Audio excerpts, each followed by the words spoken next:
Hey guys, welcome back to the channel. Come out here to show you my corn. I don't know what happened to the tops of these, but you can see by that one it's starting to tassel early, way too early as far as I'm concerned. But a lot of them are doing it.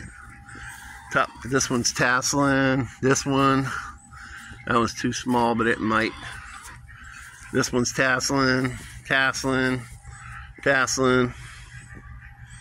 And I'm not even sure what that white stuff is right there. See? Even this one's tasseling. I'm not sure if it's a different breed of corn. I've never had corn do that before. It was in a pack from Tractor Supply. Just about every last one of them is tasseling, except for this one. It's the biggest one, and it hasn't tasseled yet. Do you guys know of a breed of corn that tassels early, this small? I mean, literally, that's like 8 inches tall, and it has the tassels and the silks on it. That's weird. It's like one stalk, one ear. Even this little tiny, tiny one right here has silk coming out of it. I know they have a farming method. These didn't do much. I don't know why they didn't do very much down here on the end of the row. But it looks like only one stalk of corn has not tasseled out of like 30. And I'm not quite sure why. If it's a different kind of corn or whatever, you know, do you guys know? If you do, leave me a comment down below. Look at that one's got a huge tassel on top of it. Tassel's almost as big as the corn. I know there's a farming method where you top every other row so that the wind will fertilize those ears from the other row. I'd never heard of that until I did some research. I don't really grow corn for a living. I just do it, you know, backyard gardening. So if you have any clue what could possibly cause this, how about let me know. Leave a comment down below, and we'll go over here now. And we have our watermelons, and they are just growing by the day. The plants themselves, no watermelons yet, but if they don't start flowering, the watermelons are gonna, well, it's probably gonna be too hot. They're probably not gonna be good anyway, but we'll see, we'll see. We keep them watered. Now over here is where I had my potatoes growing in these two pots. I'm gonna transplant this potato, tomato, into this pot because it, I guess it's root bound. You can see it looks kind of bad, like it's dried up, but it's not. That pot is heavy. It's soaking wet. Trying to keep it hydrated.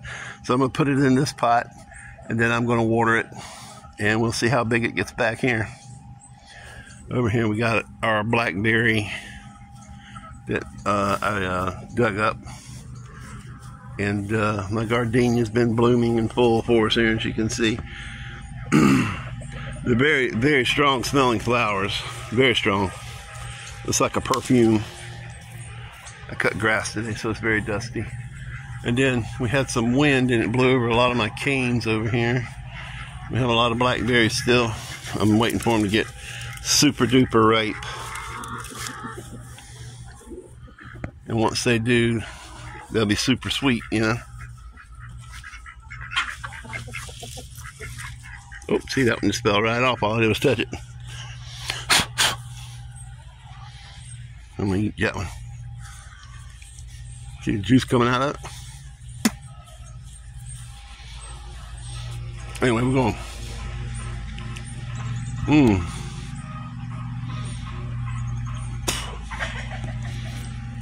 Eat it. Spit out the pith. Pull these grassy sprouts out of this thing.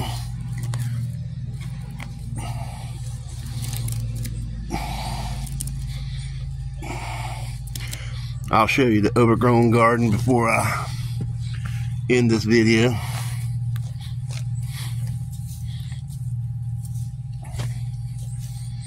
We have another pot over here. Might as well throw some of this dirt. over there.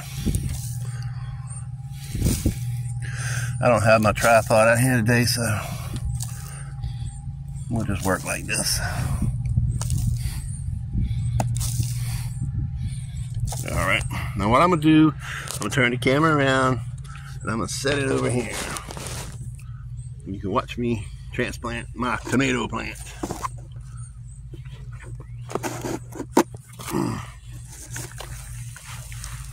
Oh yeah, she got lots of roots. Put her in the ground right in front of you. Alright, come on. Alright, we'll just push the dirt back down around it. You don't have to worry about the plant too much. These things will take off once they get watered. They will take off.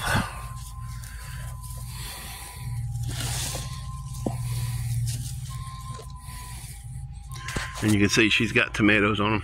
I forget what they call them. The sweet 100s or something like that. I'm putting another pile of dirt in there. I need to do a video on the sounds that chickens make. They make some crazy sounds.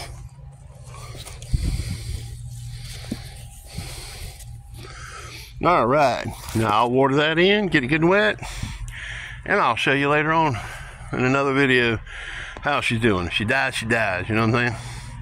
Anyway, let's go around here to the overgrown garden and have a look. Alright, here's the overgrown garden. I did not stake my tomatoes this year because I had back surgery and it grew out of control. We got some beefsteak tomatoes down here. Looking good. They're going to be huge. Here's some more of the one I just transplanted in the back. There's some more of the one I just transplanted in the back. Look at that one growing in a group right there. Some more growing right there. Some more growing right there. Oh my God, I hate tomatoes. I'm like in Texas. No, I like tomatoes. I just don't eat a lot of them. Over here, that's a different variety. I think this is a small tomato. These little tiny tomatoes on there. Cherry tomato. They're kind of like a cherry tomato, but a little bit bigger, I think. And then over here, this is our squash, our yellow crookneck squash. We have some that is about ready to pick. And there's a bunch of them still up in there. Look at the chicken sticking their head through there picking at it. Janet. I wondered what happened to my cucumber plant. That's Elvira. Elvira. But yeah, the grass got out of control over here. I weeded over here after I got out of the hospital and my back hurt me so bad I never did it again. Okay, let's see what we got over here. Over here we have, this is either the carnival bell pepper or the sweet bell pepper. You can see we have flowers on it, right there, right there. We have a vine growing over here, from over here. It's either a cantaloupe, I think it's a cantaloupe. But anyway, over here, these are cubanelles, and they have flowers on them as well. I guess we'll find out soon what the vine is. It's got a flower on it. Yeah, there's some, there was some cucumber in there, but I think they died. And then I kept planting cantaloupe because they all looked like they were going to die. If you look at my other videos, you'll see where they looked really, really bad. And I didn't, want to take a chance, so I just planted some more, and well, they all took off. I only had 2 squash, and they were like, yeah, I'm not going to be outdone by tomatoes this year. Now, underneath this pile of tomato bush is some peppers as well. Right here some. The bugs have gotten to it. And they got flowers on them. I don't know what kind of bug this is, but it seems to be right here in this corner because it's eating the tomato as well. I guess I need to get some neem oil and put on here. But it's completely overgrown. as you can see. That's what happens when you're unable to take care of your garden. Y'all want to see my chickens and my ducks? I got 2 ducks. Let's go look at them. I just gave my chickens and ducks some watermelon. They cleaned that in like 5 minutes. Here are my chickens. The dark red one is Ruby. We call that one Sister because that's mother. Mother and sister. That one is called Oreo because she looks like an Oreo blizzard. There's Miss Pearl right there. She's an old lady. Mr. Cocky with his bumblefoot. And then we have Henny Penny right here. She's a barred rock. And we have that one there is Sunflower. We got her from Tractor Supply. She was too tiny and they couldn't sell her, so they gave her to us. This one and this one and that one's Popcorn because she looks like buttered popcorn. Raised her by hand. And that one and that one are a family with that one. Or is that one Popcorn? She's very talkative. That one's Popcorn. Oh, that one's Popcorn? Okay. That one's Popcorn. See her chest? She got buttered popcorn chest. Hey, Popcorn. Hey, Popcorn. That's my finger, baby. You want to say hey, Mama? There, Mama. You see how she's squatted Hey, to reach you out. nosy? Huh? You want to say hey? You say hey? Say hello. Hello. Don't bite my finger again. Hey, Cocky. Hey, Cocky. See, he got bumblefoot. We treated it, but it stayed swole up. Hey, Henny Penny. Hello. Hey, Ruby. That's a foolish hen. Her name is Janet, and she's the mother or grandmother to this one, and that one, and that one, and this one. Where's Elvira? And that one. We hatched one of her eggs in the incubator, and it was a rooster. So that's why they're her grandkids, because he had babies with Mama, whichever one she is. I can't keep up with them. I think that's Mama. Either that one, maybe that one. They've been plucking their feathers because it's getting hot. But yeah, we have another rooster over here. We have to keep them separated because they fight. And we'll walk over here. He's over here in the pen. Hey, Rodney. He's a barred rock rooster. Yeah. Since Cocky hurt his foot, he beats up on him all the time. So we can't have that. They'll kill each other. But something happens to Cocky, he'll take over. Isn't it crazy how the grass just grows in that one area like that? Chickens dig up this, they don't dig up that. Crazy. But anyway, we'll show you the raspberries up front, and then we'll call it a video. How about that? Alright, here is my first raspberry plant. It's the original one that I got last year. And she's doing good. She got long canes on her. Looks like she's starting to bloom on the new canes. That's interesting. She's got a raspberry down in there. Can you see the raspberry? Looks like it's about ready. They don't get very big on this plant. You can see this one here. She don't have thorns on the cane. This one that I got from Tractor Supply is enormous. And it has these little tiny ass thorns, excuse my language. And they hurt if you grab that cane. They hurt really bad. And down here is the blueberry that I got from Tractor Supply. I don't know if it's struggling. It's got some bugs that like eat on top of it there for some reason. I don't know if it's struggling, growing slow, or if that's just the way this particular blueberry is. Right here is a grapevine that I got from, I don't know if I got this from Tractor Supply or Walmart. I bought 2 of them for $2 a piece, and this was the only one that lived. And it's doing really well since I put it in the pot here.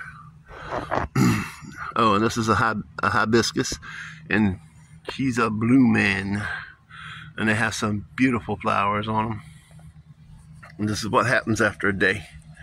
They wrinkle up and turn to that. This is a hibiscus of a different variety, and she has some ugly little flowers on her. My wife likes it. I need to cut it back, but I got to figure out when to cut it back. I'm thinking about just taking and weaving the stalks together and making a tree out of it. That might work well. I don't know.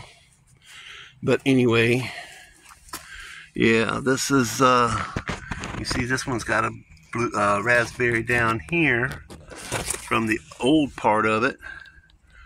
And right here, that's the part when I bought it. It already had some growth on it, and that growth created those raspberries. There's some right here. Ow! See? Thorns, huh? Yep, see? Got some raspberries right there. It said, don't mess with my raspberries.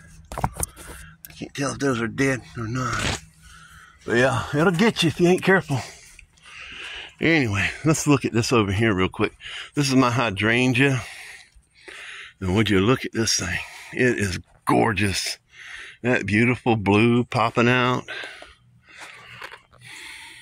all over.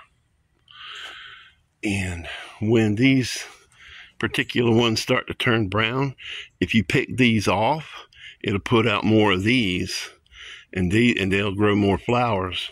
And it'll do that all summer long, as long as you pick the old ones off. See, like right here. Now this here was like half this size at the beginning of the season because I cut it back and it grew this large already. But I don't know if these are going to turn blue or not, like these over here. But look at that puffball. Isn't that gorgeous? But yeah, if you remember to pluck the dead flowers off, new flowers will grow. And also, I've never tried it, but if you put lime on them, the flowers will turn pink. Something about the pH, I don't know. And then I'm working on a project over here. What you looking at? What is that? Is that a banana spider? Oh, because it won't focus on him. It's like a long-legged thing. I don't know. There's a couple of them around here. But anyway, I'm working on this project right here. We had lattice work up here and took it down, and I put these boards up like this. And then we do the same thing all the way around. It blocks the view under the house better, blocks the sunlight, and you see the roots down here. Those roots, they grow little trees. I don't know if you can see them over there, but there's little trees underneath there. I can't see, so should be some right over there. But when they get a lot of light, they grow like these here vines and stuff down here. So I'm trying to block out the light, and you can see the lattice work right there. And I think this looks a lot better. When I'm done, I'm going to sand it down where the screws went in, and I'm going to put some kind of stain on there. I want to redo this. I don't know what they were thinking when they did that, as well as the handrails. You can see right there the nails rusted. So I'm going to redo the handrails. You'll have to forgive me for being short of breath. I'm going to do them like this over here. I'm going to put in the pickets along there like that. And I'd like to do a 2x6 across the top, but look at the spider. Look at the spider. Anyway, you just take the pickets and run them up like that. I've got the feeling this wood here is not treated. I'm going to have to take it off and redo it because it's turning gray like that. But anyway, that's what I like right there. And I'm going to redo the whole porch. I'm going to sand the porch down and restain it, and to redo the stairs. Put down solid stain. But anyway, I'm going to leave you with the beautiful blue flowers on my hydrangea, because they're gorgeous. Don't you think so? Maybe not that one. Just a little view for you to enjoy. I hope you guys enjoyed the video. If you did, how about leave me a thumbs up? Don't forget to subscribe and tell your friends about me. Share the video. And on that note, check out my shorts and my other videos. You might find something useful. I have a video on how to repair your lawnmower if it just cuts off on you for no good reason. It's usually the fuel solenoid under the carburetor. And you can buy a cheap one from China for about 10 bucks. Or you can buy a name brand one for about $100. Or you can just do like I did and file the point off the solenoid. And it works fine. People say, oh, gas will back up into your oil and all that. I don't have any of those problems. Not a one. Works perfect just the way it is. Anyway, on that note, check out those videos. The last short I posted was about the lawnmower, and there'll be other videos and shorts to come, so don't forget to check them out. Y'all have an awesome day.